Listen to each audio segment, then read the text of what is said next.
Hi all, welcome to rank P S C. ഇന്ന് നമ്മൾ SCERT സീരീസിൻ്റെ ബാക്കിയാണ് ചെയ്യുന്നത്. എക്കണോമിക്സ് ആണ് ഇന്ന് നോക്കുന്നത്. അതിൽ പണപ്പെരുപ്പവുമായി റിലേറ്റ് ചെയ്തിട്ടുള്ള ടോപ്പിക്കുകളാണ്. സാമൂഹ്യശാസ്ത്രം 2 ഭാഗം 1 10ാം ക്ലാസ്സിലെ ചാപ്റ്ററാണ്. 2025 എഡിഷനിലെയാണ്. നമുക്ക് ചാപ്റ്റർ ഏതാണെന്ന് നോക്കാം. പണവും സമ്പദ് വ്യവസ്ഥയും. 5ാമത്തെ ചാപ്റ്ററായ പണവും സമ്പദ് വ്യവസ്ഥയുമാണ് നമ്മളിന്ന്. അതിൻ്റെ ഒരു ആദ്യത്തെ പാർട്ടാണ് ഈ വീഡിയോയിൽ ഉള്ളത്. അപ്പോൾ നമുക്ക് നേരെ ക്ലാസ്സിലേക്ക് പോകാം. ഇതിൽ നമ്മൾ പണപ്പെരുപ്പം, അതെങ്ങനെ തടയാം, RBI അതുമായിട്ട് ബന്ധപ്പെട്ട കാര്യങ്ങളാണ് നോക്കുന്നത്. പണവും സമ്പദ് വ്യവസ്ഥയും. സമ്പദ് വ്യവസ്ഥയിൽ സാധനങ്ങളുടെയും സേവനങ്ങളുടെയും എത്രയെത്ര കൈമാറ്റങ്ങളാണ് ദിനം പ്രതി നടക്കുന്നതെന്ന് നിങ്ങൾ ചിന്തിച്ചിട്ടുണ്ടോ? വ്യക്തികൾ, ഉൽപ്പാദക യൂണിറ്റുകൾ എന്നിവ തമ്മിൽ നടത്തുന്ന സാധനങ്ങളുടെയും സേവനങ്ങളുടെയും ഇത്തരം കൈമാറ്റങ്ങൾ സുഗമമായത് പണത്തിൻ്റെ ആവിർഭാവത്തോടെയാണ്. അപ്പോൾ എല്ലാ കൈമാറ്റങ്ങളും സുഗമമായത് എങ്ങനെയാണ്? പണത്തിൻ്റെ ആവിർഭാവത്തോടെയാണ്. സാധനങ്ങളും സേവനങ്ങളും കൈമാറ്റം ചെയ്യപ്പെടുന്നതിന് സ്വീകരിക്കപ്പെടുന്ന എന്തിനേയും പൊതുവെ പണമെന്ന് വിളിക്കാം. ഓക്കെ, സാധനങ്ങളും സേവനങ്ങളും കൈമാറ്റങ്ങൾ വേഗത്തിലാക്കിയതും വിശേഷീകരണം, അതായത് സ്പെഷ്യലൈസേഷൻ സാധ്യമാക്കിയതും പണമാണ്. ഉദാഹരണത്തിന്, ഇപ്പോൾ റബ്ബർ ഉൽപ്പാദിപ്പിക്കുന്ന ഒരു കർഷകന് അതിൻ്റെ ഉൽപ്പാദനത്തിൽ മാത്രം ശ്രദ്ധ കേന്ദ്രീകരിക്കാൻ കഴിയുന്ന എന്തുകൊണ്ടാണ്? ആ ഉൽപ്പാദനം കൊണ്ട് ഉൽപ്പന്നമായ റബ്ബർ പണരൂപത്തിൽ മാറ്റാൻ കഴിയും. ആ പണം ഉപയോഗിച്ച് അവർക്ക് ആവശ്യമുള്ള സാധനം വാങ്ങാൻ കഴിയും. അപ്പോൾ പണം എന്ന് പറയുന്നത് നമുക്ക് കൈമാറ്റം ചെയ്യാൻ പറ്റും. നമുക്ക് ഒരു സാധനത്തിൻ്റെയോ സേവനത്തിൻ്റെയോ കൈമാറ്റം ചെയ്യപ്പെടുന്നതിന് സ്വീകരിക്കപ്പെടുന്ന എന്തിനേയും നമ്മൾ പണമെന്ന് വിളിക്കുകയും ചെയ്യും. ഓക്കെ,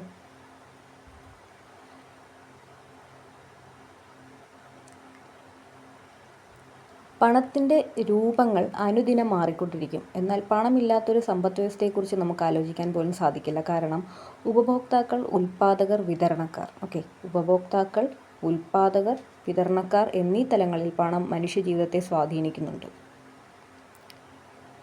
സമ്പദ് വ്യവസ്ഥയിൽ പണത്തിൻ്റെ പ്രവർത്തനങ്ങൾ സുഗമമാക്കുന്നതിൽ മുഖ്യ പങ്ക് വഹിക്കുന്നത് ആരാണ്? ബാങ്കുകളാണ്. പണത്തിൻ്റെ പ്രവർത്തനങ്ങൾ സുഗമമാക്കുന്നതിൽ മുഖ്യ പങ്ക് വഹിക്കുന്നവരാണ് ബാങ്കുകളാണ്. ഓക്കെ, ഇവിടെ പണം എങ്ങനെയെല്ലാം ചിലവഴിക്കുന്നു, ഏതെല്ലാം ആവശ്യങ്ങൾക്ക് ചിലവഴിക്കുന്നു, അങ്ങനെയുള്ള കാര്യങ്ങളാണ് ആ പേജിൽ കൊടുത്തിരിക്കുന്നത്. ഇനി പണത്തിൻ്റെ പൊതുവായ ധർമ്മങ്ങൾ എന്താണ്? പണം എന്തിനൊക്കെ നമ്മൾ ഉപയോഗിക്കുന്നത്? ഒരു വിനിമയ ഉപാധിയായിട്ട് നമ്മൾ ഉപയോഗിക്കുന്നുണ്ട്. സാധനങ്ങളും സേവനങ്ങളും വിറ്റാൽ നമുക്ക് പണമാക്കാം. ആ പണം ഉപയോഗിച്ച് നമ്മൾ വീണ്ടും സാധനങ്ങളും സേവനങ്ങളും തന്നെ വാങ്ങുന്നു. ഇപ്പോൾ ഉദാഹരണത്തിന്, അധ്വാനം ചെയ്ത് നമുക്ക് പ്രതിഫലമായി പണത്തിൻ്റെ രൂപത്തിൽ നമുക്ക് ലഭിക്കും. അത് ഉപയോഗിച്ച് സാധനങ്ങളും സേവനങ്ങളും വാങ്ങാനും സാധിക്കും. അപ്പോൾ എന്തായി? വിനിമയം നടക്കുകയാണ് അവിടെ. അപ്പോൾ ഇങ്ങനെ സമ്പദ് വ്യവസ്ഥയിൽ എണ്ണമറ്റ ക്രയവിക്രയങ്ങൾ നടത്തുന്നതിന് പണത്തിൻ്റെ പങ്ക് നിർണായകമാണ്. അപ്പോൾ നമുക്ക് പണത്തിൻ്റെ പൊതുവായ ധർമ്മങ്ങൾ, ഒന്നാമത്തത് വിനിമയ ഉപാധിയായിരുന്നു. രണ്ടാമത്തത് മൂല്യം അളക്കുന്നതിനുള്ള ഉപാധിയാണ്. എല്ലാ വസ്തുക്കളുടെയും മൂല്യം നമുക്ക് പണരൂപത്തിൽ പ്രകടിപ്പിക്കാൻ സാധ്യമാണ്. ബാർട്ടർ സമ്പ്രദായത്തിൽ ഒരു വസ്തുവിൻ്റെ മൂല്യം മറ്റൊരു വസ്തുവിൻ്റെ മൂല്യവുമായി താരതമ്യം ചെയ്യാൻ എളുപ്പമല്ലായിരുന്നു. കാരണം നമ്മൾ എന്തോ ഒരു സാധനം വാങ്ങിക്കാൻ മറ്റൊരു സാധനം കൊടുത്താണ് അത് വാങ്ങുക ബാർട്ടർ സമ്പ്രദായത്തിൽ. അപ്പോൾ നമുക്ക് അതിൻ്റെ ഒരിക്കലും വസ്തുവിൻ്റെ മൂല്യം എന്താണ് എന്ന് താരതമ്യം ചെയ്യാൻ പറ്റില്ല. എന്നാൽ പണം ഉപയോഗിച്ച് നമ്മൾ എന്തെങ്കിലും വാങ്ങുമ്പോൾ എല്ലാ വസ്തുക്കളുടെയും മൂല്യം പണരൂപത്തിൽ പ്രകടിപ്പിക്കാൻ സാധിക്കുന്നു. ഓക്കെ, പണം 2 വസ്തുക്കളുടെ മൂല്യങ്ങൾ താരതമ്യം ചെയ്യുന്നത് എളുപ്പമാക്കി. വസ്തുവിൻ്റെ മൂല്യം എന്നത് ക്രയവിക്രയ പ്രക്രിയയിൽ അതിന് നിശ്ചയിക്കപ്പെട്ട വിലയാണ്. എന്താണ് വസ്തുവിൻ്റെ മൂല്യം? അതിന് നിശ്ചയിക്കപ്പെട്ട ഒരു വിലയാണ്. ഓക്കെ, വസ്തുവിൻ്റെ മൂല്യം പണരൂപത്തിൽ അളക്കുന്നത് പോലെ പണത്തിൻ്റെ മൂല്യം മറ്റ് വസ്തുക്കളുടെ രൂപത്തിലും പ്രകടിപ്പിക്കാം. ഓക്കെ, പണത്തിൻ്റെ മൂല്യം എന്നത് അതിൻ്റെ വാങ്ങൽ ശേഷിയാണ്. പണത്തിൻ്റെ മൂല്യം നമ്മളെങ്ങനെ പ്രകടിപ്പിക്കുന്ന? വാങ്ങൽ ശേഷി കൊണ്ട്. നമുക്ക് പണം കൊടുത്ത് എന്തെങ്കിലുമൊക്കെ വാങ്ങിയാലും നമ്മുടെ കയ്യിലുള്ള പണത്തിൻ്റെ മൂല്യം നമുക്ക് പ്രകടിപ്പിക്കാവുന്നതല്ലേ ഉള്ളൂ. ഓക്കെ, സാധനങ്ങളുടെ വില വർദ്ധിക്കുമ്പോൾ നമ്മൾ എന്ത് ചെയ്യും? സാധനങ്ങളുടെ വില വർദ്ധിക്കുന്നു, പ്രൈസ് കൂടുന്നു. അപ്പോൾ ശരിക്കും പറഞ്ഞാൽ നമ്മുടെ വാങ്ങൽ ശേഷി, ബോറോയിങ് പവർ എന്ത് പറ്റും? കുറയും. വാങ്ങൽ ശേഷി കുറയും. അതായത് പണത്തിൻ്റെ ശേഷി കുറഞ്ഞു. സാധനങ്ങളുടെ വില കൂടിയതാണ്, പ്രൈസ് കൂടിയപ്പോൾ നമുക്ക് വാങ്ങൽ ശേഷി കുറയും. എന്നാൽ പ്രൈസ് കുറഞ്ഞാലോ വാങ്ങൽ ശേഷി കൂടുകയും ചെയ്യും. അത് രണ്ടും ഇങ്ങോട്ടും മാറി വരാമല്ലോ. നമ്മളെന്താ പറഞ്ഞത്? ഈ മാറ്റം അനുഭവപ്പെടുന്ന സമ്പദ് വ്യവസ്ഥയിൽ പണപ്പെരുപ്പമോ പണച്ചുരുക്കമോ ഉണ്ടാകും. എങ്ങനെയാണ് ഇതുണ്ടാകുന്നത്? പണപ്പെരുപ്പം ഉണ്ടാകുന്നോ അല്ലെങ്കിൽ പണച്ചുരുക്കം കൊണ്ടോ ആണ് ഇങ്ങനെ ഓരോ മാറ്റങ്ങൾ ഉണ്ടാകുന്നത്. ഓക്കെ, അപ്പോൾ പണപ്പെരുപ്പമാണെങ്കിലോ, അതായത് നമ്മുടെ കയ്യിൽ ഒരുപാട് പൈസ വരും, അപ്പോൾ നമ്മുടെ ബോറോയിങ് പവറും കൂടും. പണച്ചുരുക്കമാണെങ്കിലോ, നമ്മുടെ കയ്യിൽ പണം കുറയും, അപ്പോൾ നമ്മുടെ വാങ്ങൽ ശേഷിയും കുറയും. ഇനി മൂല്യശേഖരണ ഉപാധിയായിട്ട് നമ്മൾ പണം ഉപയോഗിക്കുന്നുണ്ട്. അതായത് ഏതൊരു വസ്തുവിൻ്റെയും മൂല്യം പണരൂപത്തിൽ ശേഖരിച്ച് വയ്ക്കാൻ കഴിയും. ഓക്കെ, ഇത് നമുക്ക് ബാർട്ടർ സമ്പ്രദായത്തിൽ സാധ്യമല്ലായിരുന്നു. അപ്പോൾ മൂല്യം പണരൂപത്തിലേക്കോ ആസ്തിയിലേക്കോ മാറ്റി ഭാവിയിൽ പ്രയോജനപ്പെടുത്താൻ ഇപ്പോൾ നമുക്ക് സാധിക്കുന്നുണ്ട്. എളുപ്പത്തിൽ നശിച്ചു പോകുന്ന ഏതൊരു വസ്തുവിൻ്റെയും മൂല്യം പണരൂപത്തിലോ ആസ്തിയിലേക്കോ മാറ്റി ഭാവിയിൽ പ്രയോജനപ്പെടുത്താൻ സാധിക്കും. അപ്പം നമ്മൾ പറഞ്ഞ വിനിമയ ഉപാധിയായിട്ടും മൂല്യം അളക്കുന്നതിനുള്ള ഉപാധിയായിട്ടും മൂല്യശേഖരണത്തിനുള്ള ഉപാധിയായിട്ടും നമ്മൾ പണം ഉപയോഗിക്കുന്നു എന്ന് പറഞ്ഞു. അപ്പോൾ പണത്തിൻ്റെ 3 ധർമ്മങ്ങൾ ഇവിടെ പറഞ്ഞു കഴിഞ്ഞല്ലോ. ഇനി പണച്ചുരുക്കം വന്നാലാണ് നമ്മുടെ കയ്യിൽ പൈസയില്ല, അപ്പം നമുക്ക് വാങ്ങൽ ശേഷി കുറയും എന്ന് പറഞ്ഞത്. പണപ്പെരുപ്പമാണെങ്കിലോ നമുക്ക് പൈസ കൂടുതലാണ്, വാങ്ങൽ ശേഷി കൂടും.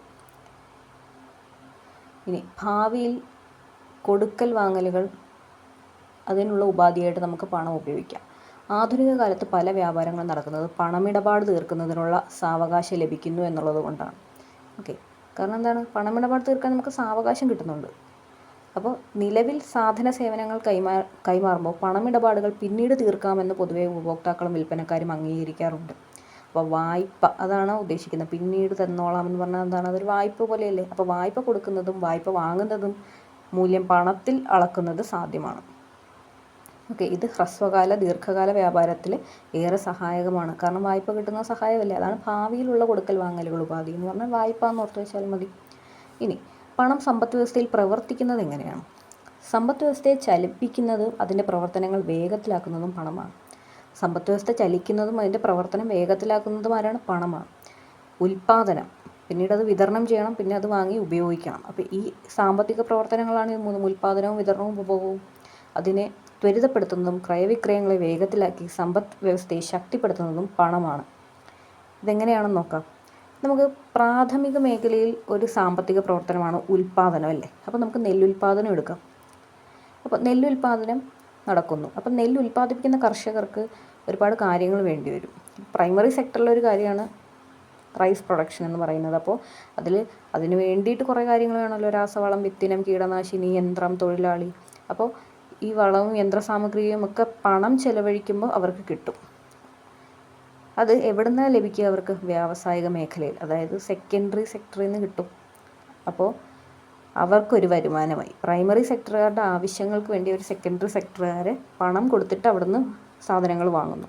എന്നിട്ട് ആ ഉൽപ്പാദിപ്പിച്ച നെല്ല് വിപണിയിലെത്തിക്കുമ്പോൾ ഗതാഗത സൗകര്യം ആശ്രയിക്കപ്പെടും. അപ്പോൾ അത് ഒരു സർവീസ് സെക്ടർ അല്ലെങ്കിൽ ടേഴ്ഷറി സെക്ടറാണ്. അപ്പോൾ അത് സേവനദാതാക്കളുടെ വരുമാന മാർഗമായി തീരും. നമ്മൾ ഈ നെൽകർഷകർ അവരുടെ ഒരു വണ്ടി വിളിച്ചുകൊണ്ട് പോയാൽ എന്തായി? ആ സേവനദാതാക്കൾക്ക് പണം കൊടുത്ത് ആ സേവനം ഉപയോഗിച്ചു.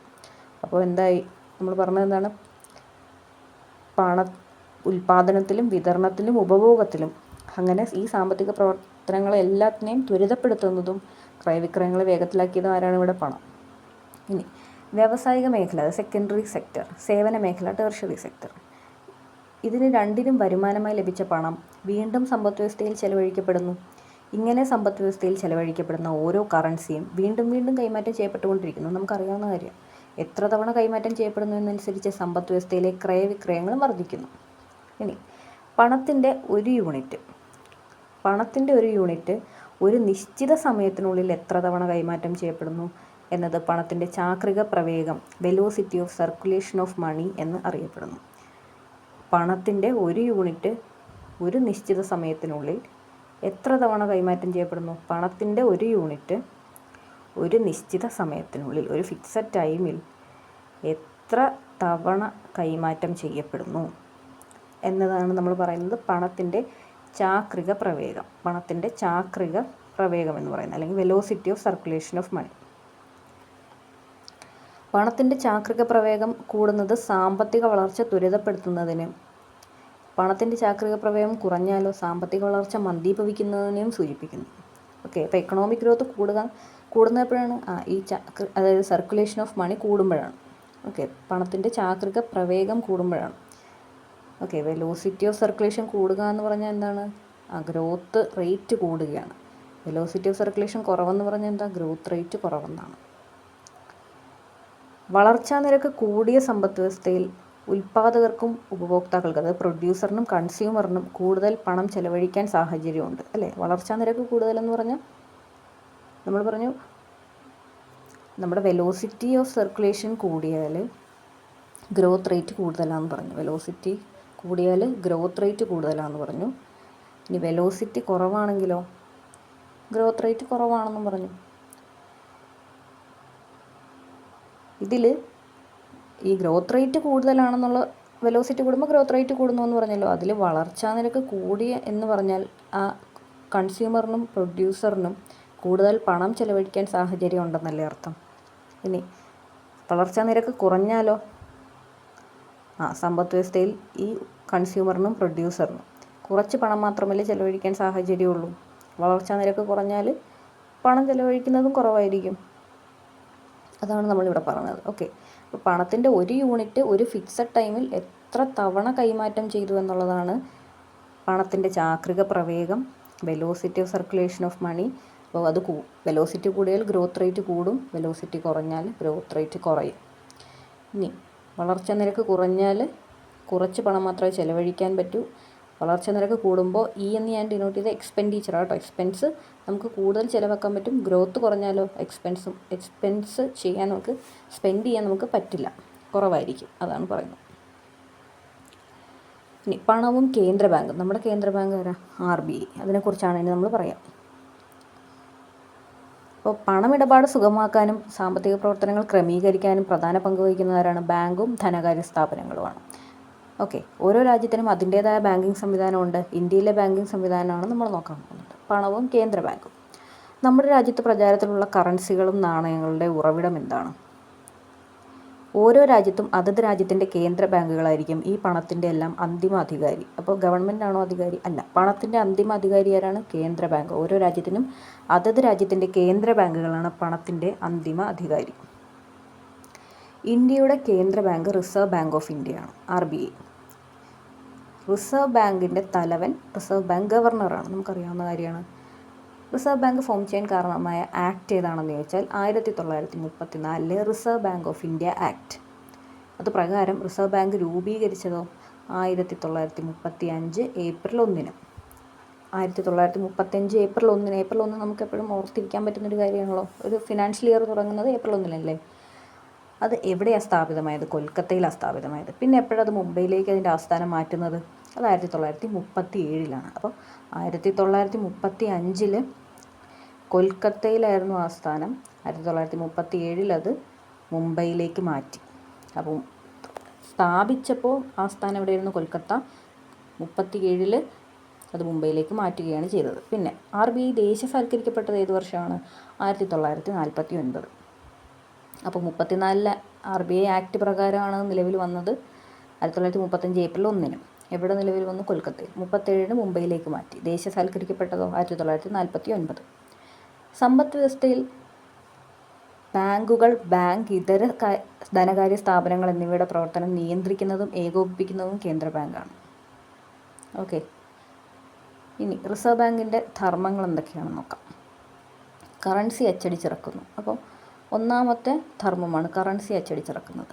1934 reserve bank of India act പ്രകാരം നാണയങ്ങൾ ഒന്നും നമ്മൾ RBI അല്ല അച്ചടിക്കുന്നത്. 1 രൂപ നോട്ടും RBI അല്ല അച്ചടിക്കുന്നത്. അതാരാണ് ചെയ്യുന്നത്? അത് ചെയ്യുന്നത് ധനകാര്യ വകുപ്പാണ്, ധനകാര്യ മന്ത്രാലയമാണ്. ഓക്കെ, അപ്പോൾ നാണയങ്ങളും 1 രൂപ നോട്ടും എന്നിവ അച്ചടിച്ചിറക്കുന്നത് ഇന്ത്യ ഗവൺമെൻറ്റിൻ്റെ ധനകാര്യ മന്ത്രാലയമാണ്. കറൻസികൾ രൂപകൽപ്പന ചെയ്യുക, സുരക്ഷാ സവിശേഷതകൾ ഉൾപ്പെടുത്തുക, അച്ചടിച്ച് വിതരണം ചെയ്യുക. അപ്പോൾ സുരക്ഷാ സവിശേഷതകളൊക്കെ ഉൾപ്പെടുത്തുന്നവരാണ് RBI ആണ്. അത് രൂപകൽപ്പന ചെയ്യുന്നവരാണ് RBI ആണ്. അച്ചടിച്ച് വിതരണം ചെയ്യുന്നത് മാത്രമല്ല RBIയുടെ ജോലി. കറൻസി രൂപകൽപ്പന ചെയ്യുന്നതും അതിൽ സുരക്ഷാ സവിശേഷതകൾ ഉൾപ്പെടുത്തുന്നതും RBI തന്നെയാണ്. ഓക്കെ, ഇന്ത്യ ഗവൺമെൻറ്റിൻ്റെ കോയിനും നമ്മൾ പറഞ്ഞു, കോയിൻസും 1 രൂപ നോട്ടും ആരാണ് ചെയ്യുന്നത്? ധനകാര്യ മന്ത്രാലയം. ഓക്കെ, കറൻസികൾ ആണ് നമ്മുടെ റിസർവ് ബാങ്ക് അച്ചടിച്ചിറക്കുന്നത്. ഇനി ഇന്ത്യ ഗവൺമെൻറ്റിൻ്റെ ഉടമസ്ഥതയിൽ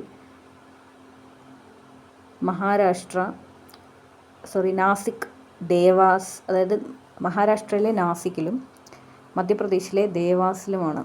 പിന്നെ ഭാരതീയ റിസർവ് ബാങ്കിൻ്റെ ഉടമസ്ഥതയിലുള്ള നോട്ട് മുദ്രൺ ലിമിറ്റഡിൻ്റെ മൈസൂർ, സാൽബോണി എന്നിവിടങ്ങളിലുമാണ് പ്രസ്സുകളിൽ കറൻസി നോട്ടുകൾ അച്ചടിക്കുന്നത്. അപ്പോൾ എവിടെയൊക്കെയാണ് കറൻസി നോട്ട് അച്ചടിക്കുന്നതെന്ന് പറയാം.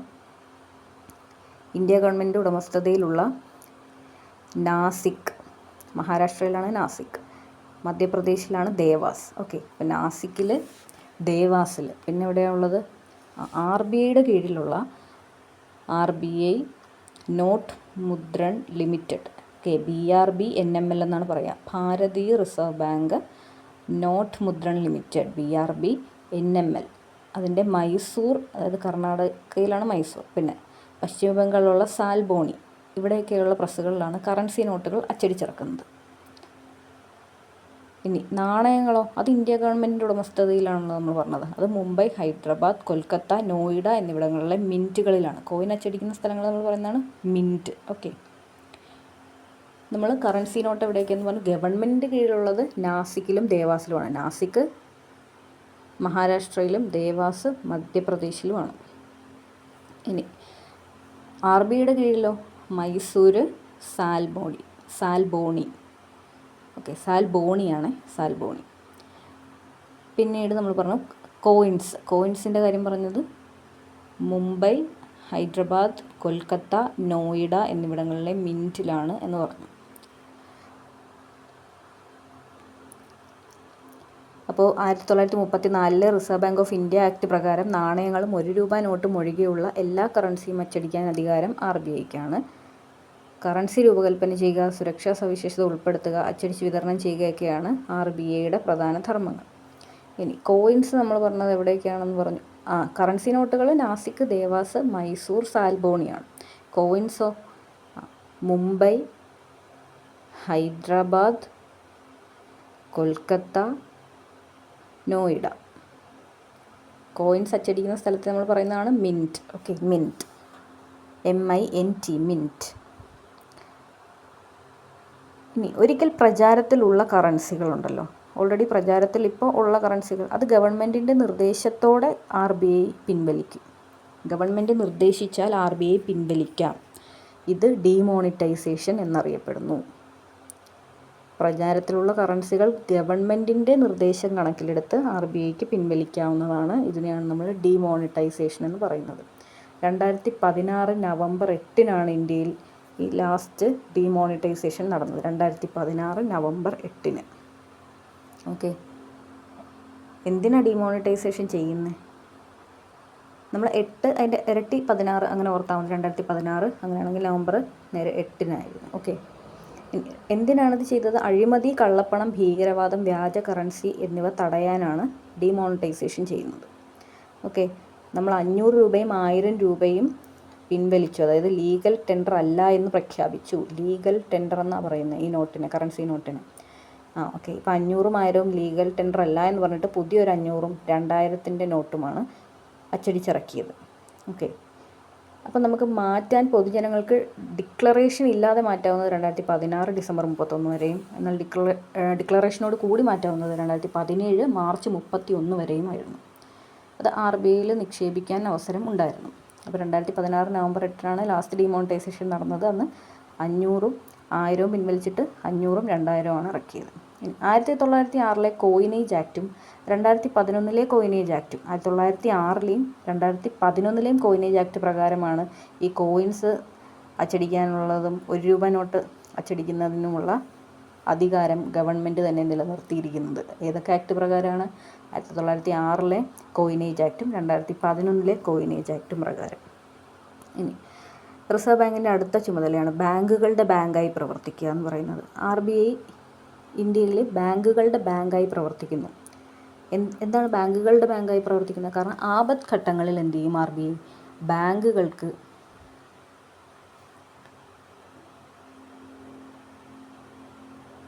ഓക്കെ, നമ്മൾ റിസർവ് ബാങ്കിൻ്റെ ധർമ്മങ്ങൾ ഒന്ന് പറഞ്ഞത് കറൻസി അച്ചടിച്ചിറക്കുക, അടുത്തതാണ് ബാങ്കുകളുടെ ബാങ്കായി പ്രവർത്തിക്കുക എന്ന് പറഞ്ഞത്, രണ്ടാമത്തതാണ്. അപ്പോൾ ആപത്ഘട്ടങ്ങളിൽ ബാങ്കുകൾക്ക് അടിയന്തര വായ്പ നൽകുന്നു. ബാങ്കുകളുടെ കരുതൽ ധനശേഖരം സൂക്ഷിക്കുന്നു. അതായത് CRR എന്ന് പറയും. CRR അത് സൂക്ഷിക്കുന്നത് RBI ആണ്. അടിയന്തര വായ്പ നൽകും. ബാങ്കുകൾ തമ്മിലുള്ള ഇടപാടുകൾ തീർക്കുന്നതിനും സഹായിക്കും. അതാണ് ബാങ്കുകളുടെ ബാങ്കായി പ്രവർത്തിക്കുന്നു എന്ന് പറഞ്ഞത്. ഓക്കെ, ആപത്ഘട്ടങ്ങളിൽ അടിയന്തര വായ്പ നൽകും, കരുതൽ ധനശേഖരം സൂക്ഷിക്കും, ബാങ്കുകൾ തമ്മിലുള്ള ഇടപാടുകൾ തീർക്കാൻ സഹായിക്കും. ഇനി പണത്തിൻ്റെ അളവും വായ്പയും നിയന്ത്രിക്കും. എങ്ങനെയാണ് പണത്തിൻ്റെ അളവും വായ്പയും നിയന്ത്രിക്കുന്നത്? RBI എങ്ങനെയാണ് നിയന്ത്രിക്കുന്നത്? പണത്തിൻ്റെ അളവ് വർദ്ധിക്കുക എന്നാൽ ആനുപാതികമായി സാധനങ്ങളുടെയും സേവനങ്ങളുടെയും ഉൽപ്പാദനം വർദ്ധിക്കാതിരിക്കുകയും ചെയ്താൽ, പണം കൂടുന്നുണ്ട്, പക്ഷേ ഗുഡ്സ് ആൻഡ് സർവീസസിൻ്റെ പ്രൊഡക്ഷനൊന്നും കൂടുന്നില്ല. ഗുഡ്സ് കൂടുകയില്ല, സേവനങ്ങളും വർദ്ധിക്കുന്നില്ല, പണത്തിൻ്റെ അളവ് മാത്രം കൂടി. അപ്പോൾ എന്തു പറ്റും? കുറച്ച് സാധനങ്ങളാണ് ഉള്ളത്, കൂടുതൽ പണവുമുണ്ട്. അപ്പോൾ അതിൽ തന്നെ ഏറ്റവും കൂടുതൽ പണമുള്ള ആൾക്കല്ലേ ആ സാധനം വാങ്ങിക്കാൻ പറ്റും. അതായത് സാധനങ്ങളുടെയും സേവനങ്ങളുടെയും വില കൂടും. അപ്പം മണി കൂടുകയും പ്രൊഡക്ഷനും സേവനങ്ങളും അതിൻ്റെ ഉൽപ്പാദനമൊന്നും കൂടുന്നില്ല എങ്കിൽ, ഒരു മാറ്റവും വരുന്നില്ല എങ്കിൽ കുറച്ച് സാധനങ്ങൾക്കും സേവനങ്ങൾക്കും കൂടുതൽ പണം എന്ന അവസ്ഥയാണ് ഉണ്ടാവുക. ഇത് വില വർധനവിന് കാരണമാകും. കാരണം എന്താ? കൂടുതൽ പണമുള്ളവർ കുറേ പേരുണ്ട്, അതിൽ ഏറ്റവും കൂടുതൽ പണം കൊടുത്ത് വാങ്ങിയുന്നവനെ ആ കുറച്ച് സാധനം കിട്ടും. അപ്പോൾ വില വർധനവിന് കാരണമാകും. ഇതിനെയാണ് നമ്മൾ പണപ്പെരുപ്പം എന്ന് പറയുന്നത്. സാധനങ്ങളുടെയും സേവനങ്ങളുടെയും വില നിലവാരം വർദ്ധിക്കും. അതാണ് പണപ്പെരുപ്പം എന്ന് പറഞ്ഞത്. പണപ്പെരുപ്പം മനസ്സിലായല്ലോ? അതായത് നമ്മുടെ കയ്യിൽ പണത്തിൻ്റെ അളവ് കൂടുന്നു, പക്ഷേ പ്രൊഡക്ഷൻ കൂടുന്നില്ല. അപ്പോൾ സാധനങ്ങൾ കുറവാണ്, അപ്പോൾ കൂടുതൽ പൈസ ഉള്ളവരത് വാങ്ങും, അപ്പോൾ വില വർധനവുണ്ടാവും. ഇന്ത്യയിൽ എങ്ങനെയാണ് പണപ്പെരുപ്പം കണക്കാക്കുന്നത്? അത് CPI ഉപയോഗിച്ചാണ്. എങ്ങനെയാണ്? കൺസ്യൂമർ പ്രൈസ് ഇൻഡെക്സ് എന്ന് പറയുന്നത്. ചോദിച്ചിട്ടുള്ളതാണ്, എക്സാമിന് കഴിഞ്ഞിടക്കും ചോദിച്ചതാണ്. എങ്ങനെയാണ് ഇന്ത്യയിൽ പണപ്പെരുപ്പം കണക്കാക്കുന്നതിന് ഉപയോഗിക്കുന്നത് എന്താണ് എന്ന് ചോദിച്ചാൽ, സൂചിക ഏതാണെന്ന് ചോദിച്ചാൽ കൺസ്യൂമർ പ്രൈസ് ഇൻഡെക്സ് ആണ്, ഉപഭോക്തൃ വില സൂചിക. അത് ministry of statistics and programme ഇംപ്ലിമെൻറ്റേഷൻ്റെ കീഴിലുള്ള നാഷണൽ സ്റ്റാറ്റിസ്റ്റിക്കൽ ഓഫീസാണ് ഈ കൺസ്യൂമർ പ്രൈസ് ഇൻഡെക്സ്, അതായത് ഉപഭോക്തൃ വില സൂചിക തയ്യാറാക്കുന്നത്. അപ്പോൾ ഇന്ത്യയിൽ പണപ്പെരുപ്പം കണക്കാക്കുന്നത് ഉപഭോക്തൃ വില സൂചിക വഴിയാണ്. പണപ്പെരുപ്പം എന്താണ്? പൈസ കൂടുന്നുണ്ട്, സാധനങ്ങളും സേവനങ്ങളുടെയും പ്രൊഡക്ഷൻ കൂടുന്നില്ല, അപ്പോൾ വില വർധനവ് ഉണ്ടാകുന്നു. ഇനി സമ്പദ് വ്യവസ്ഥയിൽ പണപ്പെരുപ്പം ക്രമാതീതമായി കൂടുകയാണ്. അത് പണപ്പെരുപ്പം ഉണ്ട്, അത് വീണ്ടും വീണ്ടും കൂടുകയാണ് എങ്കിൽ പണത്തിൻ്റെ ക്രയശേഷി കുറയുന്നു. അതായത് ഗുഡ്സ് കുറവും മണി കൂടുതലുമാണ്. അതായത് സാധനങ്ങളും സേവനങ്ങളും ഇല്ല, അതിൻ്റെ പ്രൊഡക്ഷൻ നടക്കുന്നില്ല, പക്ഷേ പൈസ കൂടുതലാണ്. അതാണ് നമ്മൾ ഇൻഫ്ലേഷൻ അഥവാ പണപ്പെരുപ്പം എന്ന് പറയുന്നത്. ഇത് വളരെയധികം കൂടുന്നതെന്ന് പറഞ്ഞാൽ പണത്തിൻ്റെ ക്രയശേഷി കുറയുന്നതിന് കാരണമാകും. സാമ്പത്തിക വളർച്ച, ഉൽപ്പാദനം എന്നിവയെ പ്രതികൂലമായി ബാധിക്കും.